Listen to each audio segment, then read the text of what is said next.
I saw that our government declared that people like me don't exist anymore.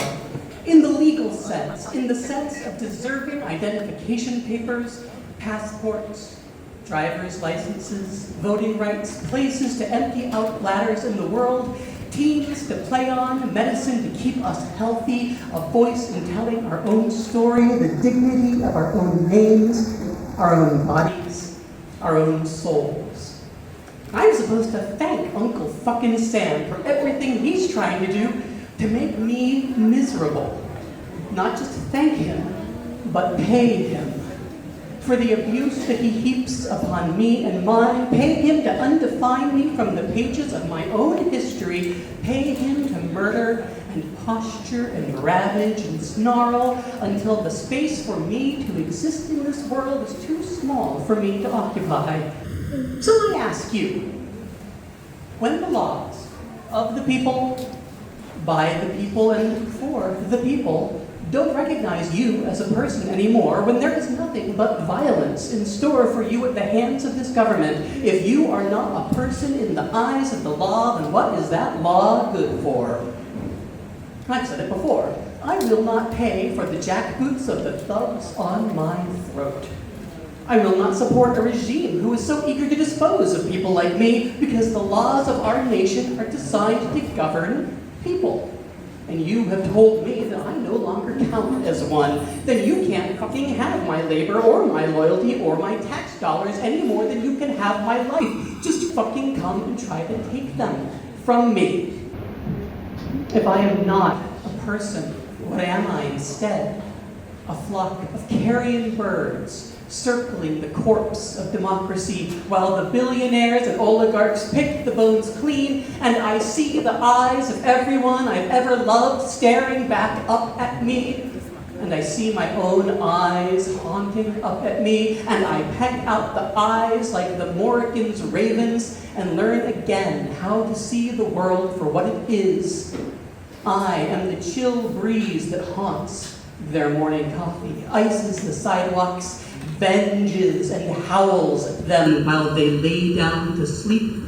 I stalk their dreams. Released from the compromises and obligations that bind these narrow people to each other, contained within their prisons of flesh and debt in submission to the almighty dollar, I am all of this and more.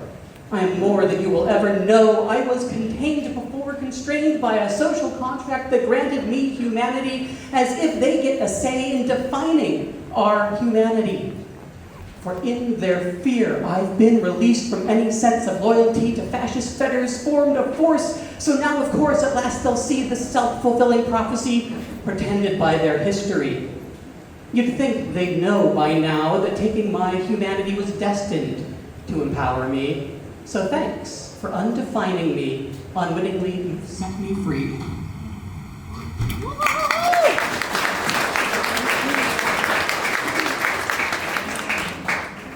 So the next poem I want to read is from the new book, which I think we got a chance to talk about already. This is entirely autobiographical. It is called Exorcism of a Cursed Toy. They took the haunted panda doll with the eyes spaced too far, staring too blankly down to the creek and drowned it. They left it in the woods overnight. They were trying to perform an exorcism. If they want to exorcise it, I will teach them the magic, my girlfriend told me. When I told her, there are ways to do these things properly. When they brought the panda back home, they locked it in the bathroom in the basement. Nobody is locked in the bathroom right now, my wife told me, but the bathroom is locked. I think it lives there now, haunting its sealed tomb, creek water, algae and dirt colonizing its fur.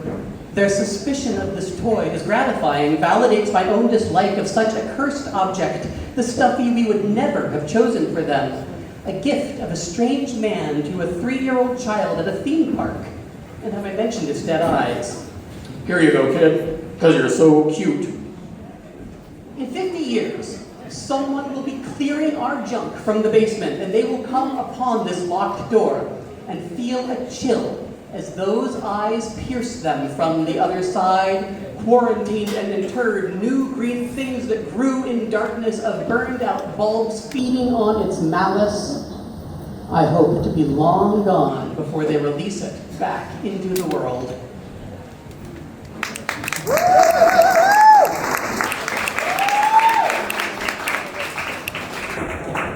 And last, how many other spoonies are in the room today? Disabled folks who are neurospicy, chronically ill.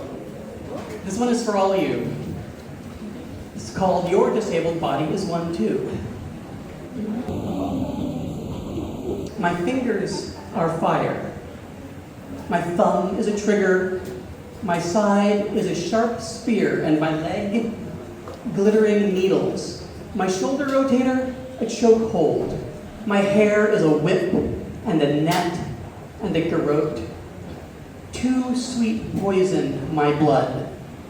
Countless fuses for my nerves, sparks racing towards waiting explosives. So many landmines are buried here. I forget to step around them sometimes. I draw maps, but each time I know I've missed at least one. My mind hammers, but it also melts down, swords to something. Pounding this anvil so hard my vision blurs, stomach heaves with heavy artillery, lungs burning. When my heart breaks, you will find in those drowned chambers an arsenal of every dagger that the world plunged into my depths, held close, locked away.